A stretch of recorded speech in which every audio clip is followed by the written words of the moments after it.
is that in the days leading up to Antichrist, the church will be in its weakest state ever. The one that always sticks with me, though, again, it gives me an odd sense of peace. And by the way, I completely affirm what you just said, Deacon. That was one of my great memories from the lockdown period, as Bishop Strickland hoisting our Lord aloft and drawing the world to him. And, I liked when Pope Francis did that in his Orbi et Orbi blessing, I think is what it's called. Despite, many of his other decisions I found, questionable. I'll just leave it at that.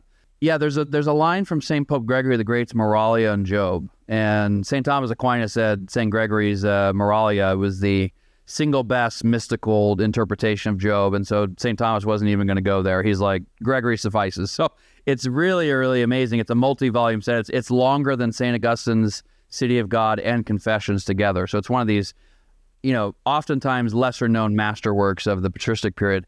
But he says he analyzes Job typologically, and he sees in Job a type of the church. And so when Job is being persecuted by his friends and by his wife and all these, and of course by the devil, he sees in this a type of what's going to happen to the church. And so he actually sees quite a bit in there about the end times. And one of the things he says, I'm forgetting the citation at the moment, I've quoted it many times, is that in the days leading up to Antichrist, the church will be in its weakest state ever. And that the penances will be weaker, there will be fewer miracles. And it says, interestingly enough, that the words of doctrine will fall silent. And so, there's a line in Daniel 12 that I'm forgetting the exact phrasing, but it says something to the effect of that the wicked won't understand what are going on, but the wise will, the righteous seemingly. There's always been a remnant following Jesus. Says, I don't want to state this too categorically, but in some sense, it's always been a minority enterprise. It's like everybody wants Jesus, but without his cross, right? And me too, that's what Lent is about. Like, we all come face to face with, do you really want me? Do you really, really want me? And it's very humbling to realize the ways in which I probably don't as much as I should.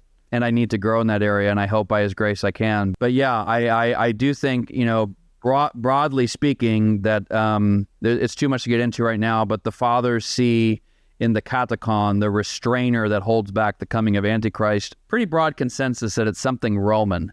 And so my conclusion is that it's both the temporal element of the Roman Empire, but also the authority of the Roman Church. And so Christendom, I think, is part of this catechon. And so the fact that we're in a time period where Christendom has all but disappeared, there are numerous saints that say this, that Antichrist can't come now. Contrary to popular views, it's not that every saint in every generation thought it was the end times. That's not true. That's not what I have found in my research. I found many fathers and saints who said, no, this is not the time, and here's why. And some of them explicitly point to the fact that in their time, even if it was a troublesome, time, they'd say, no, right now, princes are submitted to the apostolic priesthood, albeit imperfectly. Christendom is not a utopia, right? But because of this, Antichrist can't come now. But when he does come, there will no longer be any princes submitted to the priesthood. We're there.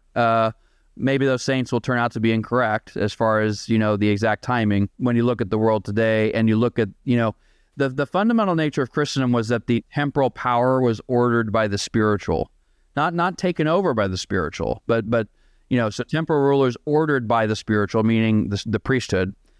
And it seems to me that the key characteristic of our civilization today is the exact opposite.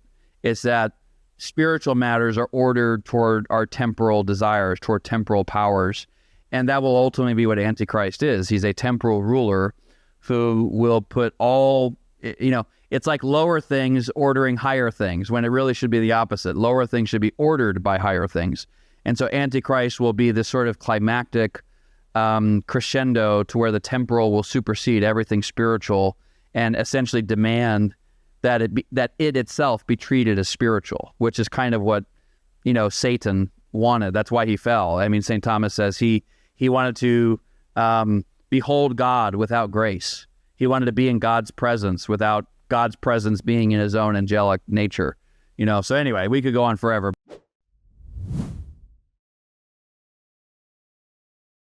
Aloha everyone, this is Jason Jones for LifeSite News. We hope you enjoyed this video. For more content like this, check the link in the description.